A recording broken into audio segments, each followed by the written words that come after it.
जी हाँ, मैं फिर से आपके लिए बहुत ज़बरदस्त जो है सरस्वती पूजा सॉन्ग लेके आ गया हूँ, बहुत जानदार। और इसका तर्ज है, पारंपरिक धुन है।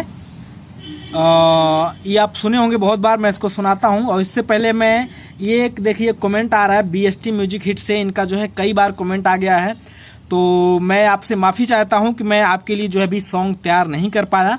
वैसे मैं एक एक कमेंट को जो है बहुत बारीकी से पढ़ता हूं और जवाब देने की कोशिश करता हूं, लेकिन इनका मैं बीएसटी म्यूजिक हिट्स का मैं जवाब नहीं दे पाया, क्योंकि कुछ सवाल इनका ऐसा है। इनका सवाल ये है कि ये चाह रहे हैं कि धोबी गीत पे, नए अंदाज में धोबी गीत पे देशभक्ति सॉन्ग लिखें। तो अभी हमने नया धुन आपके लिए बना नहीं पाया है, इसके लिए मैं माफ़ी चाहता हूं। तो मैंने जो है आपके कमेंट पे ही हमने एक हारमोनियम ऑर्डर कर दिया है कि हारमोनियम ऑर्डर हो जाएगा, आ जाएगा। उसके बाद जो है मैं नई ट्यून बहुत अच्छी बना के आप लोगों को दे पाऊंगा। तो चलिए, इससे पहले देर न करते हुए इस वीडियो को हम शुरू करते हैं। क्या है ये? चल के ऐनी रौरे दुआर ए मैया भव से पार करना, पार करना भव से पार करना हो। इस लाइन को 2 बार गाना है।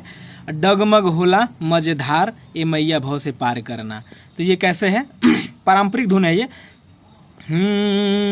चल के ऐनी रौरे दुआर ए मैया भव से पार करना,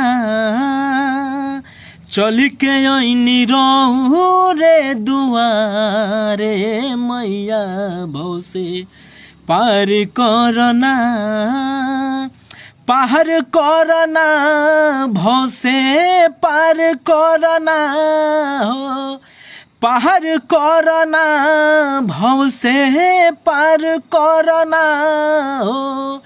डगमग होला मजेदार ए मैया भव से पार करना, चल के ऐनी रौरे दुआरे ए मैया भव से पार करना।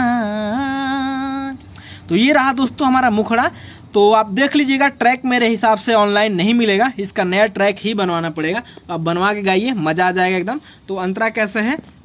हाथवा में बीड़ा माई के हंस के सवारी, अर्जी लगावे भक्ता तोहरी दुआरी। इस लाइन को 2 बार गाना है। उसके बाद हऊ जग तारन मैया जग के तू तारेलू, अपनी भगतवन के जिंदगी उधारेलू, महिमा तोहार अपरंपार ये मैया भव से पार करना। तो ये कैसे है?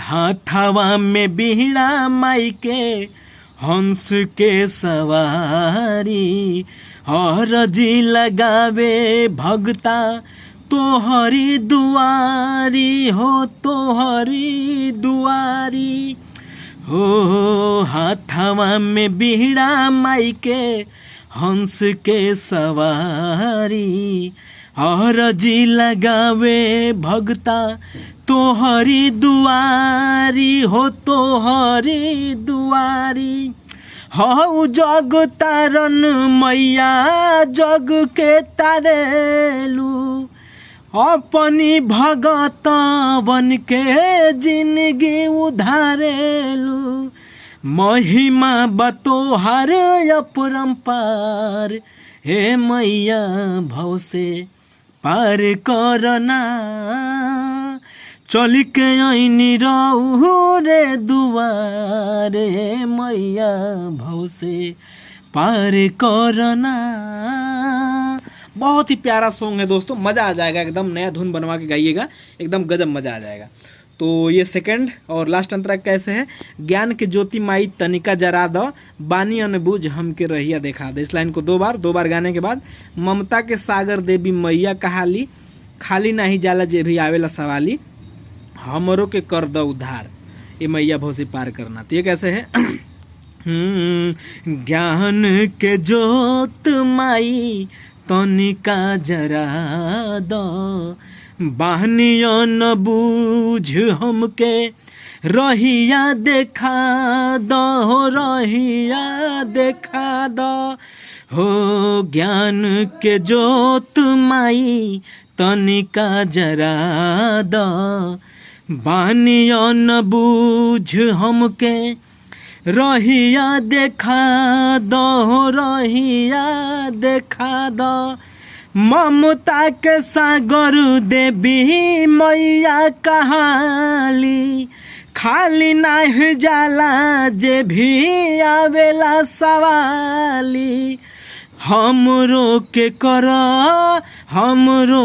कर ना उधार, मैया भव से पार करना, चली के ऐनी रहू रे दुआर, हे मैया भव से पार करना। तो ये रहा दोस्तों हमारा प्यारा सा सरस्वती पूजा सॉन्ग। उम्मीद है आप लोगों को ये गीत पसंद आया होगा। तो यही था, इसको नया ट्रैक बनवाइए, गाइए, बिल्कुल मज़ा आ जाएगा। तो ठीक है, ये गीत इतना ही था। इस वीडियो को अब ख़त्म करते हैं और मिलते हैं फिर किसी और वीडियो में। तब तक के लिए बाय बाय।